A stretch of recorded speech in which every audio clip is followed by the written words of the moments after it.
Actually, I'm very, happy ba ako. Iyaw man kita. Fellowship. Haron bila ko nga, design. Amen. Mm. Amen.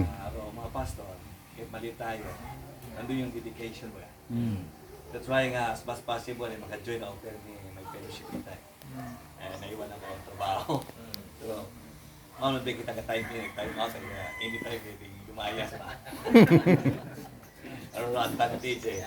So anyway, ako naglaro may share nga since nga biya ako sa Aklan in 2000, ito pang sa Naison. Grabe akong desire ay to support the man of God. Amen. So sa pag-support ko sa man of God, kasi na-experience ko man sa Santa Ana, bago man ako, naging Smurf ako, choir member, ASEL. Yung mga Smurf na yun, yung mga close ni Pastor Abante. Kung si mga actor Pastor Abante, yun ang makasama. Kung mga sa ano mga ano to, mga sidekick, kung mga sa mga politiko, yung mga ano Alalay. mga takila alalay mo na. Mga ano close in yan Sidekick. Close in. Hanggang sa tumakbo siya ng Vice Mayor, kami yung nagkasunod ka sa likod, may training kami kung paano protektahan. Pakal ba? So, yung mga ganong nadala ko, naguli ako yun sa Aklan at doon sa Naison. So that's why sa bilog sa akon na-desire na I have to support yung pastor.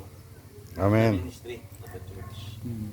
Siguro si Pastor Prepen, nauna yung makakutwan niya na pastor na, bago ako ina. So kung nakita ko man ro, flow it, Ginoo, paano mo na ako i-class sa pagsuporta sa isang man of God.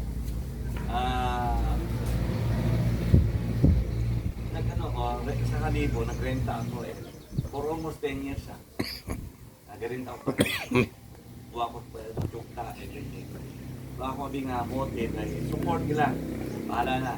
Pero ang nanamian ko nga sa ang kabuhi, since nga iyaw sa Aklan, never akong nagkaswal. Never ako na yung ano ba nila. Ano tagagi ba? Automatic.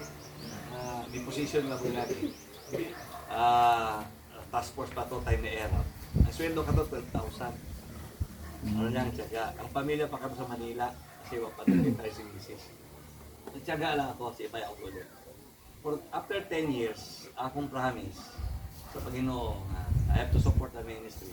Mauna nila, church, Bitugon, Bitugon. Bago ako bumakal, Kitbagay. Kaya imagine, for 10 years ato nakabaka o tiyugta, worth 270,000, pero area malaki 150. Although may kwarta man ako na tinipon, magaling ko sa Saudi, pero huwag ko ginagawa. Basta lang akong motibo rin na support the ministry and the man of God. So nauna, naka-building kami structure, agad-today naman, so blessing ka to, patuloy yan. Haron nga public market, ng bahay, kinontrata ko. Tawag ako ni Congressman si Jobel. So, naging direct income ka ron. Nakapobra ko building. Akong bagay. So, ibig sabihin, kung tusong ko man, pila mo lang sweldo ka to That time, siguro, mga kataas-kataas yung mga sa 30,000. So, doon man ang ako nga so. Pero, ako nakakita ka to, extra income to support the ministry. So, doon akong pangako, na mauna ro building church. That's why church itibayon kita man nato na from nothing nandun mas manami pa nga ni Raya ho. Oo. Di ba? Dati naba ano kita. Pero kita ko na ro ali Ginoo sa kabuhi. Sunod ako sa Solvining, gawam ako Tiakyan, Solvining, and then establish ko Bible Club na sa Kalibo during that time. Kay sa naisod pa ko. Yung mga pero proof na ron, sila GC nga ron, akong proof ron sa Bible Club. Naging professional sanda. So doon yung akong desire makato, patindo brand, di man ako magbakal brand new. Siya kaya ng Gastro Pastor, hindi man. Maka-brand new. Natupad ba nga? Ang akong ba nga natupad ni Mao because to support the man of God, no? Support the man of God, para sa ministry. So, hamang ginahamba ko ron so that we can encourage our young people. Diba? Ro yung people natin ma-encourage. Kasi siyempre ro makabulig ka doon, ng mga pastor. Siguro akong desire sa aking Ginoo, masuporta ako sa pastor. Not to become a pastor. Diba? So, suporta lang, Amen. kung ano ro mga experience, ag ano ro dapat ro. Doon siguro akong papel. That's why I'm very, na sa atong nga ng grupo, nagla ako to support. Kasi nakikita ko na hindi man tumambang na mabuhay kita sa ministry, pero una ba kita ro unity, kita tanan, tawag hambang namon Pastor Arlan, na dapat iya kapirmi. Lalo sa mga aton yung mga young people nga ron yung mga conferences. Kasi we will challenge your young people. Di ba? Siguro, sabi ko nga kung anong mabuli ko sa mga young people in the future, o yan, may mga oportunidad, na pwede natin sa pag-apply sa trabaho. Pero ang ginagawa ngayon, dapat faithful sa da. Hindi pwede na i-ano natin na bago pa lang kasi baka mapahuya na kita.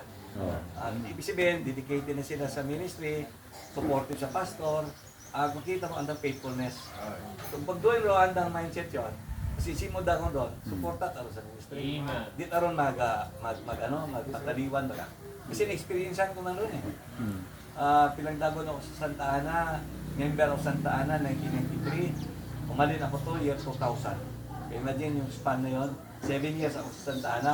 Kumbaga sa from level mamana sa mga aga naabot ko maging smart ako. Hindi ka pwede maging smart ka kung pokat faithful.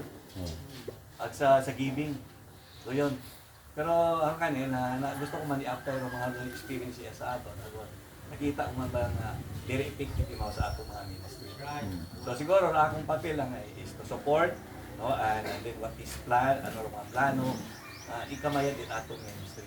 Tama rin na ba ni Pastor, dagan na. Tama makita kasi mula sa nothing. Wakit. Si ako man, hindi ko na-expect na may bagay na ako eh. Sabi ko, kung pa-mansyonan kong bayan, pwede yun. Kaya maging korap ako. Di ba? Pero sa Ginoo, nabuo ko tapos project. Nakita nga niya ako ni Miro Kawaling, ito si Pabo, nasa lison nga ginumpra ko. Kaya na rapon, kita ko ni Kawaling, nagsambag ako si nung tito, grabe mo na inibing bahay ko. Bro, bakaw ka. Pati mo sa'yo, project ka na ako. So, mga ba? Blessing kasi once nga ginasuportahan nato sa ministry agro nanugad, blessing at Ginoo na ano man. I-take man na. So doon yung naman niya, nato niya. Doon nga, di kita makadimo. Wala akong to support the ministry. That's why kami sa Makato, every Sunday may fellowship. Advice kami sa mga young people o sa mga young husband na ano rumayan. Ano man ang gitara fellowship kasi we can voice out ato sharing baga. Gado yun sa bilog nga pundasyon nga dapat hindi tayo matula dahil kumbaga sa sa ato niya lang share may mabuo nga idea nga pwede mo nimo ma-apply sa imong ministry. Di ba? Right. So tama ron nga pastor siya. Siguro ka ra pero nami okay ta. Okay ra. Sa umpisa man niya gyud si bahay pag umpisa bawo gyud Di ba? So haman ano din pakita ka Ginoo nga gina-bless the church from nothing magbaho. Makita sa ibang tao, ano masada dati nga ra. Pero makaroon lagot Di ba? So it's a challenge lalo sa mga young people. So marami ron nga kita. Padayon na di kita manghina kasi at the end although may atomat ang sa Ginoo, assurance nga pagpapalain kita pero kailangan natin gumawa. Kailangan natin magtrabaho. So pray lang, akong prayer lang isip ako nga kung ma-retire ba ako. Si age 60 na ako itong yun. August. 60 yun ako Got 25 years yun ako sa next year sa gobyerno. So hindi ko ba yan. Pero akong plano, kung mag-retire ministry talaga. Support ako sa ministry. Kung may project, okay lang. So doon rin ako Pero pray ko pa rin. Pag-pray nyo na lang ano yung desire ng Ginoo kapon. Kung ma-opportunity ba yan. Please pray lang dahil akong nabigyan gina-workout sa cruise ship ba yan. May isa ako nakausap na parang hari ba sa Cambodia. Nag-zoom kami doon nga. they will, may andot ang port ito, kampot, tourism, port. Bigyan nag-develop, pero wag ka manage. Management pala. So, gintap ako ni Cedric Sasso. Pre, kita mana, ma-handle. So, ibig sabihin na, in the future, ako ito magiging nakakada o tawag to manage the port. Kung ano yung experience na ako sa JP Port, pwede ko i-apply. Kasi may mga provision for port. Zero Cambodia ngayon, growing, like Vietnam. Gaano sa dagaan. So that's why nakausap ko si Lomer ko, si Pitcher. Ako, malapit ka pa rito. Ako, pagmunta ako dyan, dadalawin kita. Kasi doon yung mga nag-mission sa Cambodia. So doon yun, pag-pray lang natin dahil siguro na akong nalinyada, akong objective. At least may support sa ministry, natala akong Amen. akong kaisipan. Pero kailangan, ako, supporter yung mga ako. Bahala sa inyong, pero ako supporter pa. Tawag ako ano may ipulig ko pa sa ministry. So please pray lang na doon yun, na-plan ako, pumariter ako, o magpadahin pa ako. Hindi ko alam, pero I have to pray. Siyempre, gusto kong hindi ko na gusto marita kung ugod-ugod ka pa, diba? Wow, ikakubra ka rin yun Hanggat may kaya mo pa, diba? May project ka man kita mo hindi ko nang kailangan mag-milyonaryo Kapag mo, graduate ng unga, may engineering man ako, mag-graduate ako nga, pre-space ako nga, mag-graduate pharmacy sa UST, then may exam yung November, okay na ako. Kasi nandoon to Nandoon ako na bayi man niya sa BET, yung mga sa Asia, 5th year man imaw. So, doon yung malang mga, sa ministry man, to support the ministry. So, please pray lang, so, aluban ng Ginoo, dahil napaghihapon ako suporta para sa ministry. Kasi iya ako natuto kay Pastor Bande, mga men, church, kung paano na nag-develop from mga men. So objective ito na to support the ministry lang. Andaman of God. And that's why aron ako na desire ba yun. Ano kita, hanggat nahali, kung may ato ng mga pilosid ka, agto kita ko. Kasi, ano ba yan? Pagkakaisa ba yan? Sa kabay pa nga, pagpadahin kita ko. Siguro doon kung ako man lang naisip kay Pastor Joyce, kung mag-retire man imaw, siguro kung naalala nyo dati ng sabat na pag-establish sa Kalibo, support kita renta and place para at least i-kalibo ra atong ministry na diba? Inaw ni mga pastor kung ano, diba? Really makita ka mo suporta. Diba, Pastor Joyce, no? Amen. Kasi di ba diyan may mambag pero ang importante ay kung pila monthly to 5 to 10,000 pidin na nato na nato. Diba? Pero at least may project ba kita? Pero ato di karon na may project ta kita sa Kalibo, may aton ta base. Diba? So, pwede natin ipakita araw-araw na natin sa ministry. Tama to, adapol man tayo sa nabas.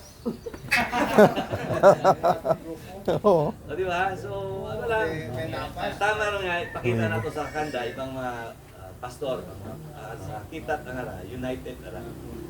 Kakaisa na. No? Although, sabi nga iba-ibang desire Ginoo katon sa atong ministry, pero objective na nato, mindset, Kalag. the same.